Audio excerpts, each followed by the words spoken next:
Baik, selamat sore teman-teman media. Kami perlu sampaikan update pemeriksaan saksi H yang berlangsung pada hari ini, bahwa saksi hadir dalam pemeriksaan terkait perkara suap pengurusan penggantian antar waktu atau PAW DPR RI dengan tersangka HM, di mana perkara ini bermula dari kegiatan tangkap tangan KPK pada Januari 2020, di mana KPK selanjutnya menetapkan 4 orang sebagai tersangka, salah satunya adalah HM, di mana sampai dengan saat ini HM masih berstatus sebagai DPO KPK.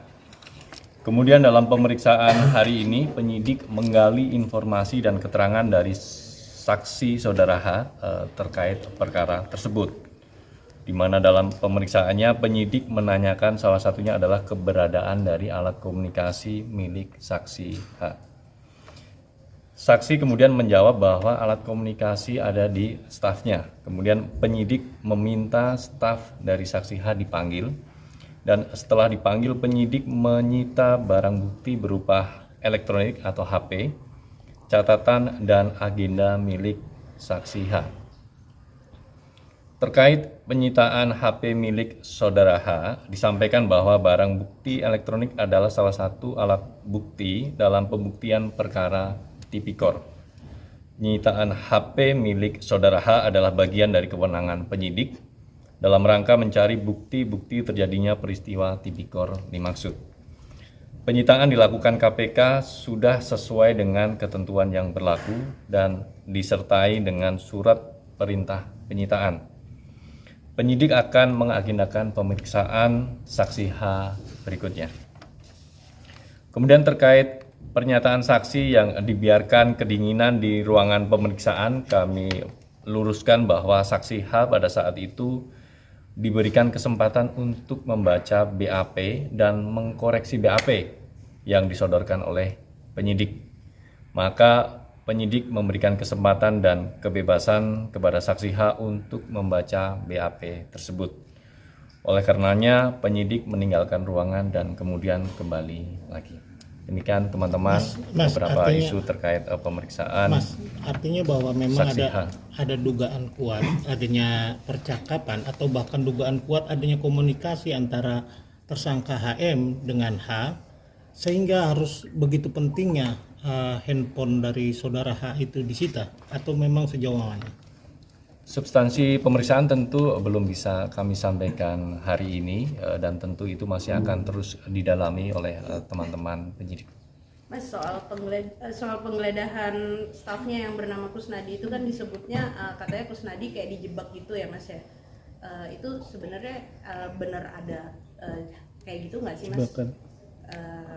Sesuai sama cerita sama pernyataan dari Mas Hasto.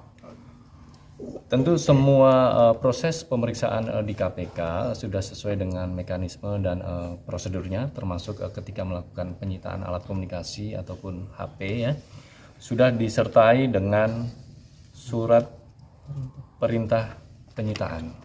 Artinya segala prosedur yang memang mesti dilakukan oleh teman-teman penyidik itu sudah firm dilakukan. Salah satu informasi yang didalami adalah soal bagaimana terakhir ada dugaan pertemuan antara HM dengan H sebelum HM itu dinyatakan buron di sebuah sekolah tinggi ilmu kepolisian di Jakarta, di Kebayoran Baru, Jakarta Selatan. Apakah itu bagian dari yang didalami oleh penyidik dalam pemeriksaan tadi?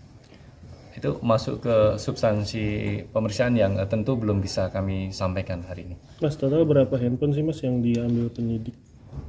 Ada 3 ya Mas? Ada 1 handphone, kemudian catatan dan juga agenda milik saksi H yang disita. Catatan apa itu? Aliran dana atau apa? Itu tentu belum bisa kami sampaikan catatannya seperti apa, agendanya berisi apa begitu ya. Tadi kan pengakuan Tas juga ya? tadi kan pengakuannya H tadi katanya suruh bawa tas sama HP, itu tasnya disita juga atau dia malah balik bawa 3 tas nih? Nanti kami akan cek kembali. Mas, tim hukum Hasto juga malam ini akan melaporkan ke Dewas KPK terkait penyitaan ponsel yang dilakukan di KPK. Tanggapan dari KPK seperti apa Mas? Pelaporan terhadap Dewas tentu itu menjadi hak setiap masyarakat ya, begitu. Ketika mengetahui misalnya adanya dugaan pelanggaran etik sebagaimana kewenangan di Dewas. Tentu kami juga menghormati hal tersebut. Namun kami perlu pastikan bahwa setiap proses pemeriksaan sudah dilakukan sesuai dengan SOP dan mekanismenya. Emang malam-malam